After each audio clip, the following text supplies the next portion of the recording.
Axis Mundi.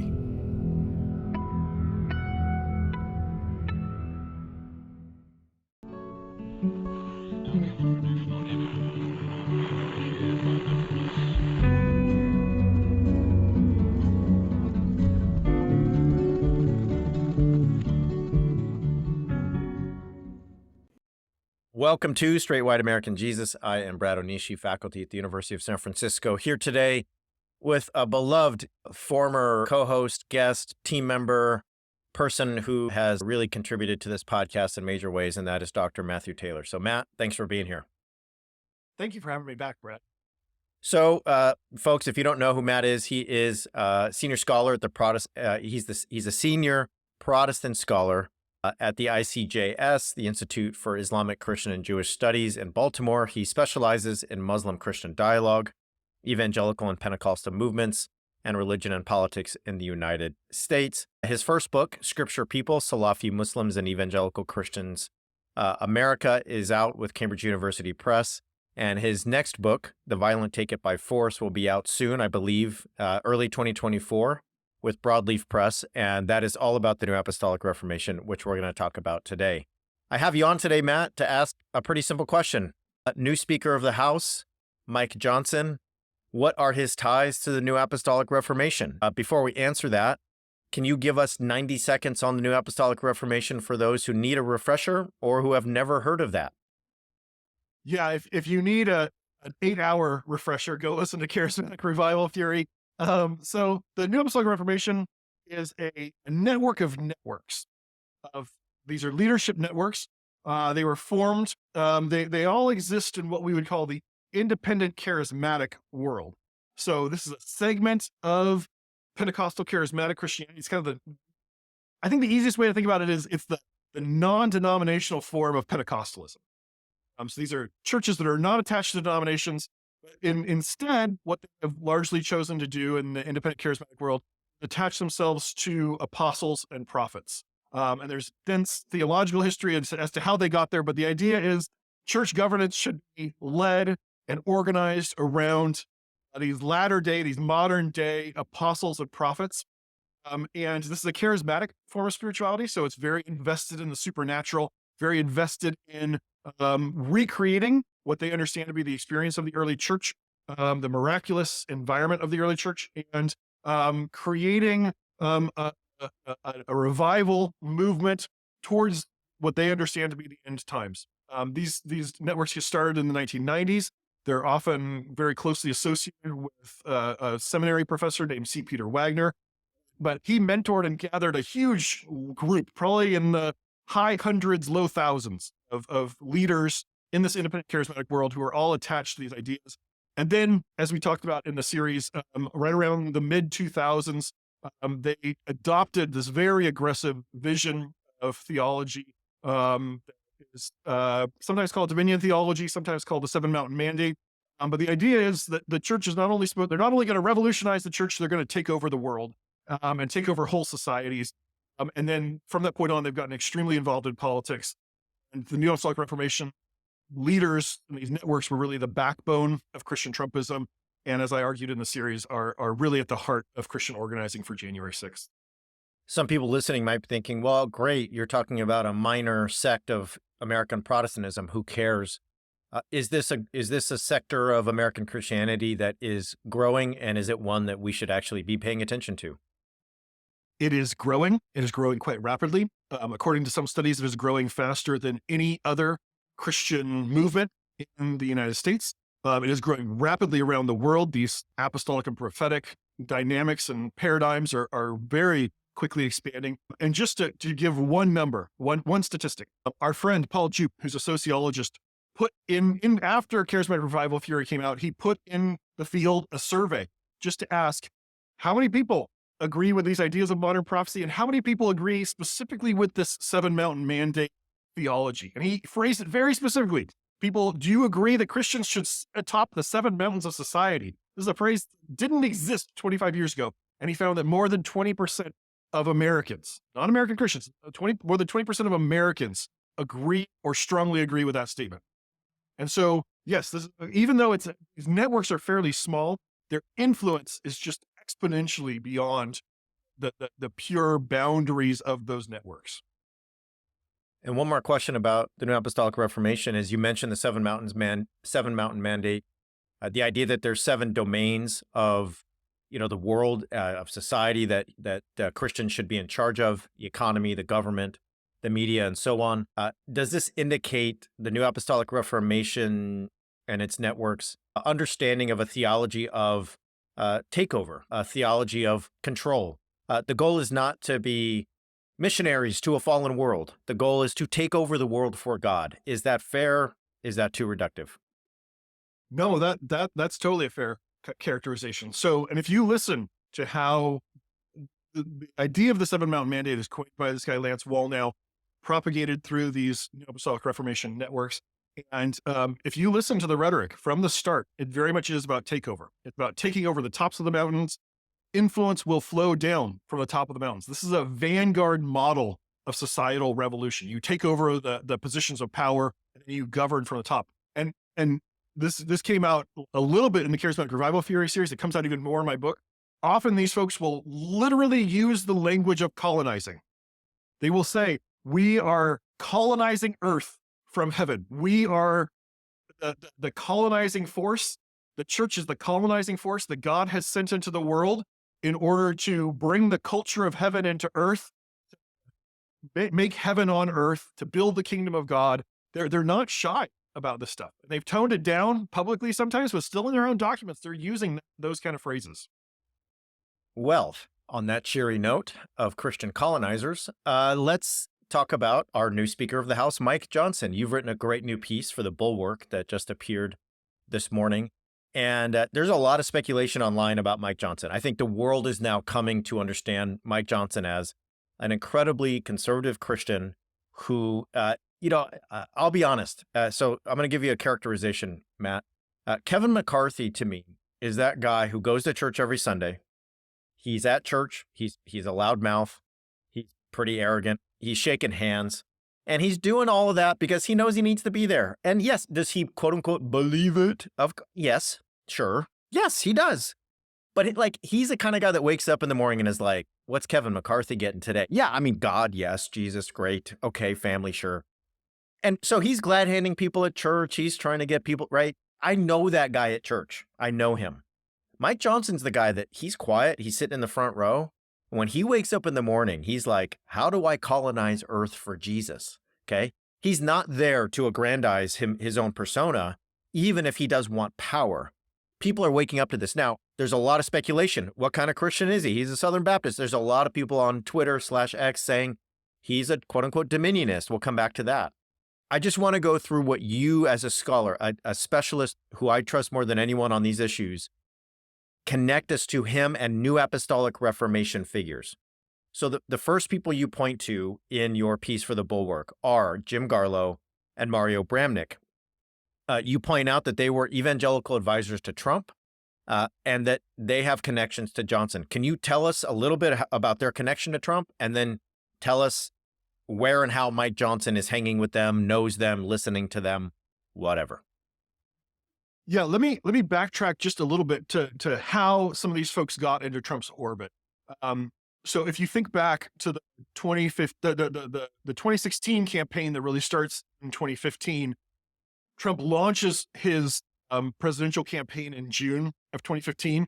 By that fall, he's trying to start meeting with evangelical leaders. But most evangelical leaders don't want to meet with Trump at all. They don't want to touch Trump with a 10-foot pole, right? Because he's this vulgar real estate tycoon who has had 3 marriages, right? And so the people who come in and meet with Trump early on are largely these independent charismatics, some New Apostolic Reformation leaders. It's televangelists, it's apostles, it's prophets, and Messianic rabbis, right? And so some of these folks who get in at the ground level then stick with Trump all the way through.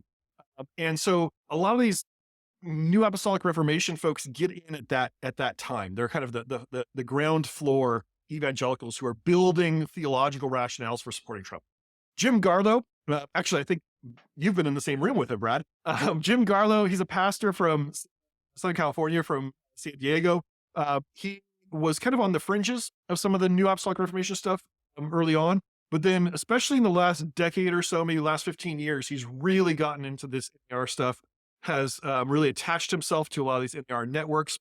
He was a very close advisor to Trump. If you just Google Jim Garlow, and name any member of the Trump family, any member of the Trump administration, he probably has a picture with them on one of his profiles. He was very tied in. Mario Bromnick is Hispanic, I think is what his preferred term, Latino, Latinx, however you want to characterize him, was one of the advisors to Trump. He's very much a Christian Zionist leader. He helps lead an organization of Hispanic Americans supporting the state of Israel, was also very important for Trump. In fact, if you think back to when Trump was indicted in Miami, right after he gets indicted, he goes to a Cuban restaurant and he's surrounded by this mob of supporters there. And one of the people who walks up to him and starts praying for him there is Mario Bromnick. So very, very close to Trump, very close tied into the Trump administration.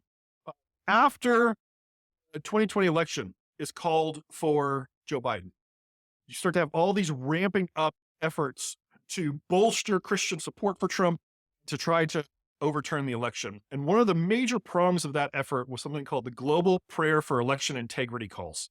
They were organized primarily by Jim Garlow and Mario Bromnick. And so you have Trump evangelical advisors running these calls, and most of the people leading the calls are apostles or prophets. And it is a very built together kind of coalition forming set of calls. They have at least 18 of these calls between the calling of the election and January 6th. And they brag. They sent an open letter to Donald Trump bragging that more than 1 million people viewed or participated in these calls. And you have people like Steve Bannon on these calls. You have Doug Mastriano on these calls.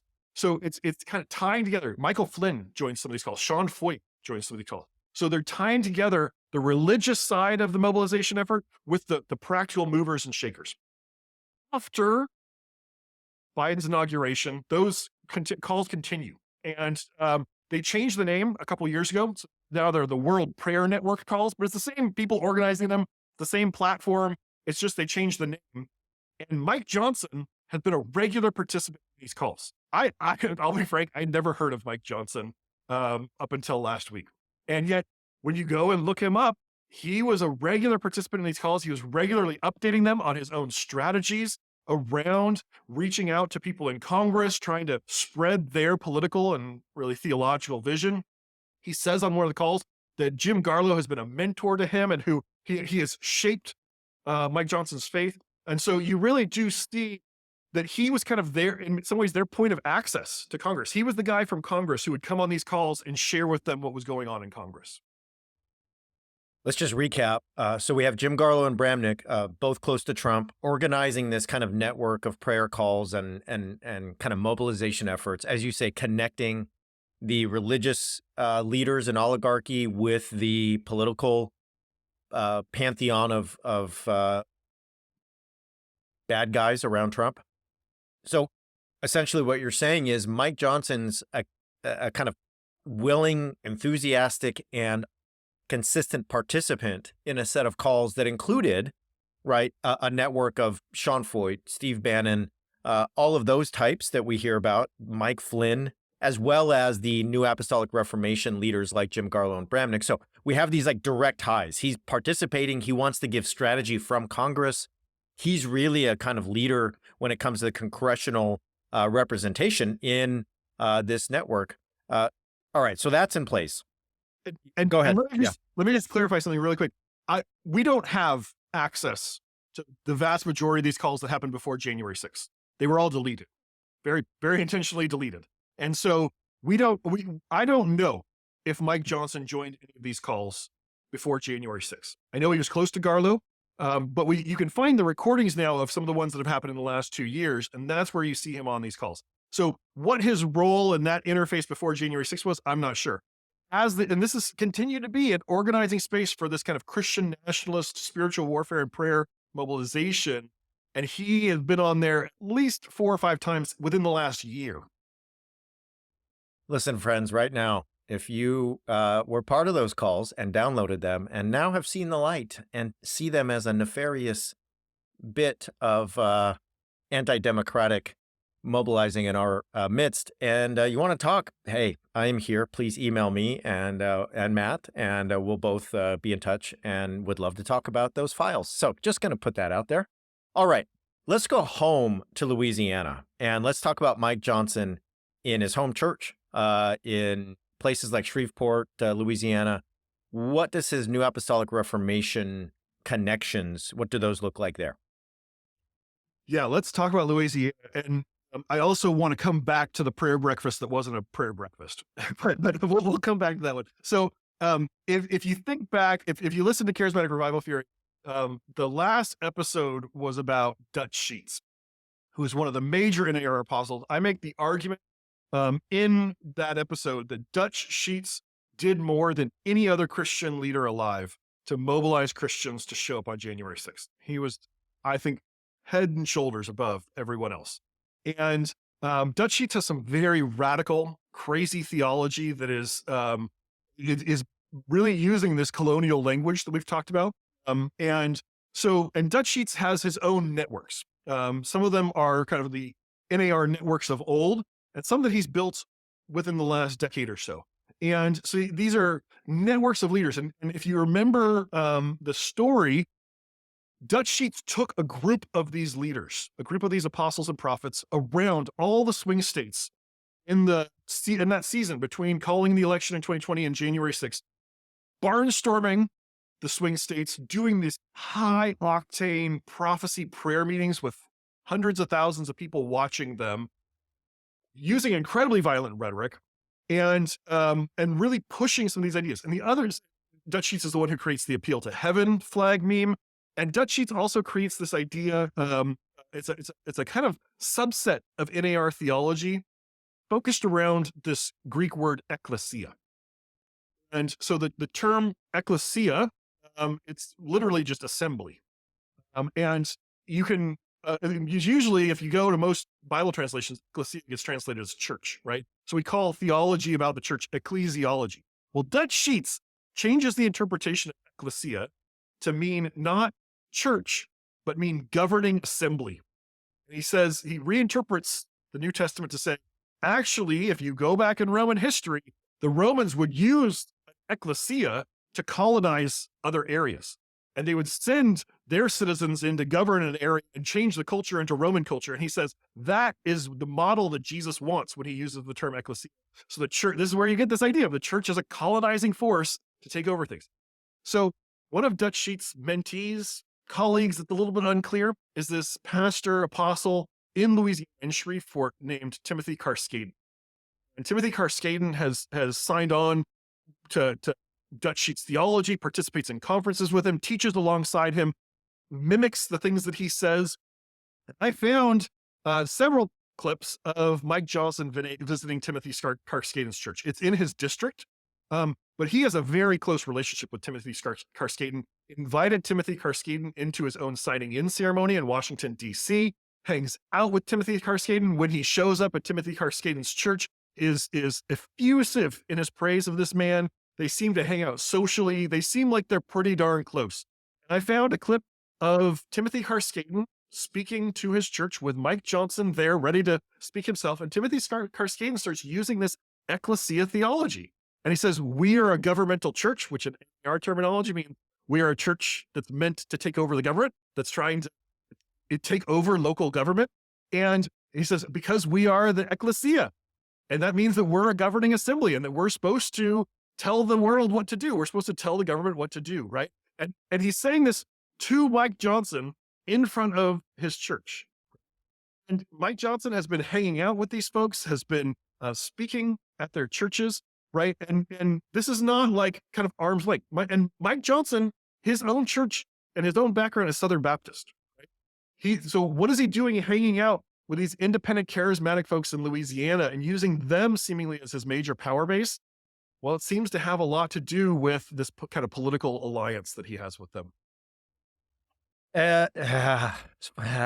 So much. Okay. First of all, I am just so thankful to you because you're somebody who has committed to following these relationships. Like I, as a scholar, was trained to read books. I love reading books so much.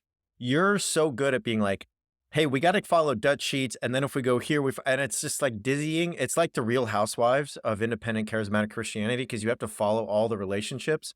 I'm so thankful that you do that, because it's really important work, but it's dizzying to me as somebody who would rather just sit down and read about predestination or deconstruction, in the Derridian sense or something. All right. With that said, we've got local ties in Louisiana. We've got Mike Johnson participating in the Garlow Bramnick prayer network. I think the evidence is there, so no need to prove it any further. I'm sure more will come to light as time goes on. I want to just zoom out now and sort of tie the threads together. Many people will know from the articles they've read this week that Mike Johnson was a leading figure in wanting to overturn the 2020 election. He was somebody who was working hard to see what could be done to make sure Trump never left office. He talked about Georgia being rigged, so on and so forth. In essence, one of the leading election deniers and election overthrowers, at least attempted, is now the Speaker of the House. How does that all fit in to the New Apostolic Reformation and its ties to Christian Trumpism? I mean, you've mentioned this. Once again, you and I talked about it for hours on Charismatic Revival Fury, which I'll plug one more time in a second. But can you tie those threads together? How does January 6th, overturning the election, the New Apostolic Reformation, and Mike Johnson all go together? It's a question I'm still puzzling out as well. From what I can tell, it seems like Mike Johnson was much more involved on the political side of the effort to overturn the election. His background as a constitutional lawyer. He was trying to kind of draft some of the memos and shape the arguments that were being used by Congress and by others to try to promote Trump's narrative, right? I have not found him interfacing as much on the religious mobilization side. The NAR folks were doing that. Since January 6th, they seem to be working pretty closely together and seem to have built more relationships there.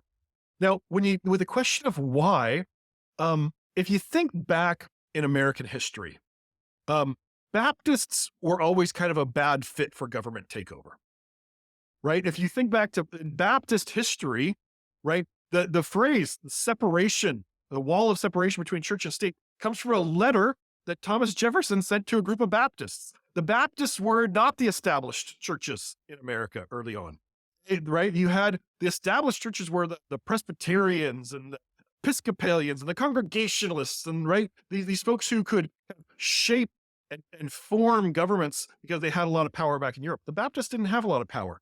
So they were always arguing for religious freedom.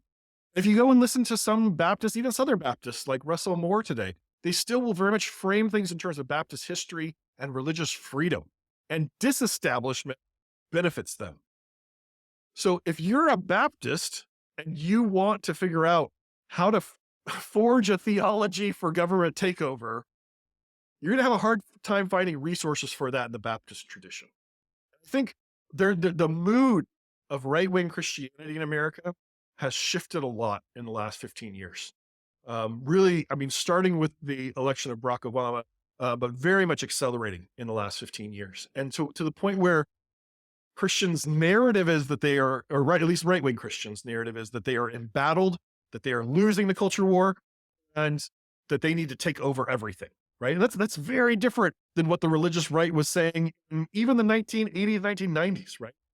And so the NAR, I think, has risen in prominence and risen in power because they are supplying the theology of that. They're giving, I'm going to use air quotes here, they're giving biblical arguments for how to do this, right? They're giving biblical arguments, and right, this is what that Dutch sheet Eklesia Theology is doing. They're saying, look, here is an evangelical way of interpreting the Bible that says we're supposed to take over everything. And I think for people like Johnson, he seems to gravitate to those things. A lot of this also has to do practically with anti-abortion organizing. If you look at Mike Johnson's career, that has been one of the brightest lines, is his utter conviction about abortion. And I'm of a position that I'm okay with people having very conservative views on abortion. I think democracy can handle people having even extreme views, as long as they're participating within democratic systems.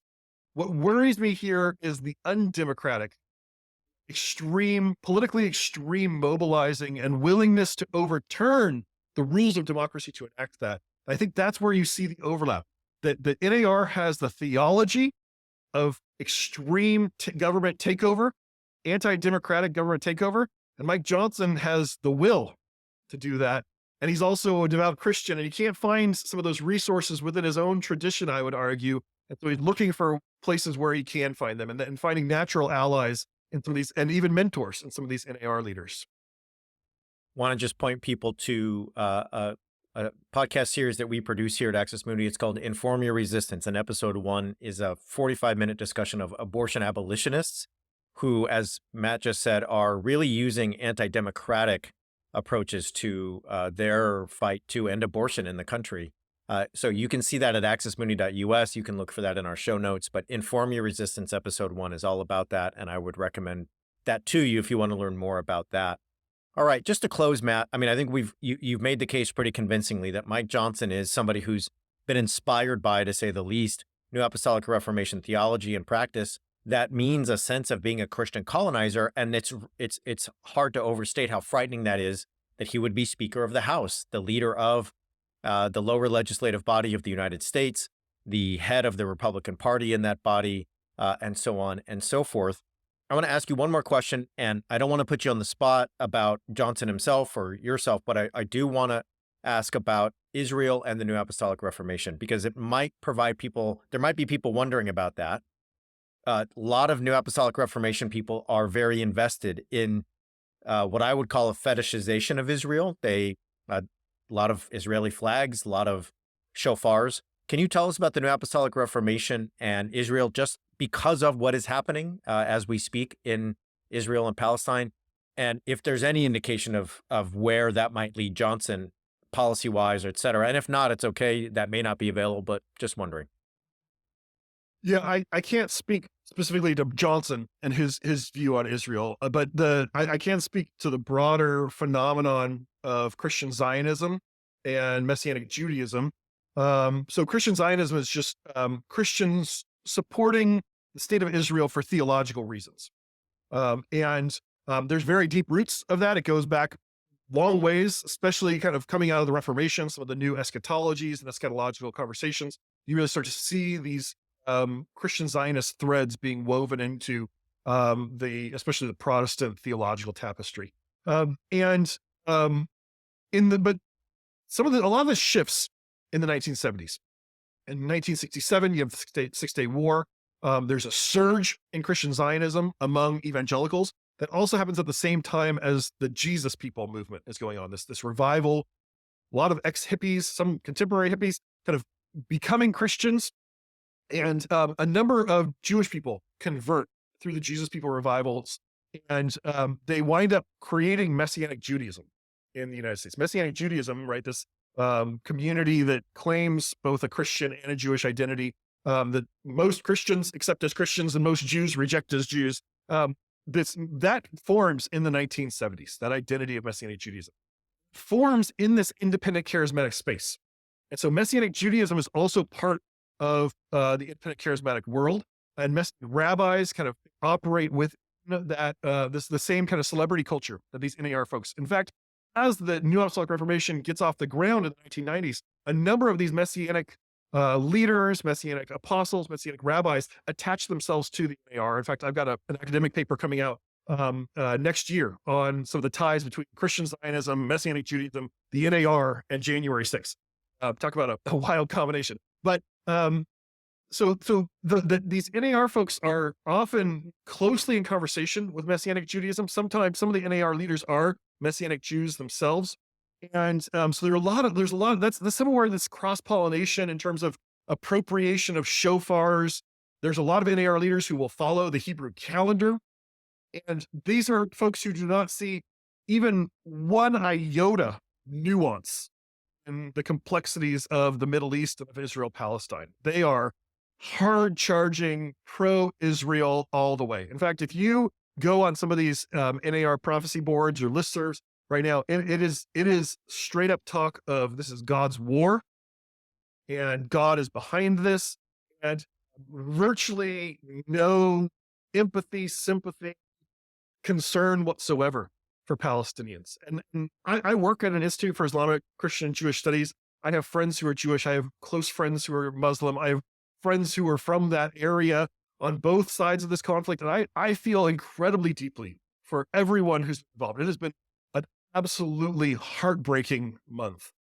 But my worry is that some of these Christian Zionists, particularly these NAR types, are so gung-ho that they are huge aggravating force in making things worse and worse over there, because their investment in this is theological. It is not about humanity. As you said, cannot speak for Johnson on this, but that does give folks an indication of the kinds of theological waters that he is swimming in and what that might mean for how he is thinking about what is happening there. So we'll just leave it there for now. We're unfortunately out of time. Could talk with you about this for hours. But I want to say two things. One, friends, if you have not listened to Charismatic Revival Fury, do that now. It is an 8-hour series all about the New Apostolic Reformation, and it's the most definitive guide available right now. And that is because Matt's book's not out yet. So that podcast series is the most definitive guide to the New Apostolic Reformation out. I will stand by that. I think it is just illuminating, and it is available on our podcast feed. So go check that out. And then, Matt, tell us about your book and where else people can find you before we jump. So the book's title is The Violent Take It by Force, the Christian Movement That Is Threatening Our Democracy. It'll be published by Broadleaf Books. It should be available for pre-order in early 2024, and it will be published in the fall of 2024. So it'll come out a couple of months before the election, but if you pre-order it, you should be able to get it even a few weeks before the official publication date. That's great, and we'll make sure to link to your article about Johnson and the NAR from today in the show notes. So, friends, if you want to read that, that will be there. I want to thank Matt for coming on short notice to give us his insight and just all the illuminating research you do. As always, friends, check our show notes for our Patreon, for our everything we're doing at accessmundi.us. We're creating a research-based podcast to safeguard democracy against the kind of things we talked about today: extremism, religious nationalism, and so on. We have a great series out called On God's Campus. American Idols by Andrew Whitehead is still available, and it is perhaps the best primer on Christian nationalism available today. So check all that out. We appreciate y'all. Thanks for being here. We'll catch you next time.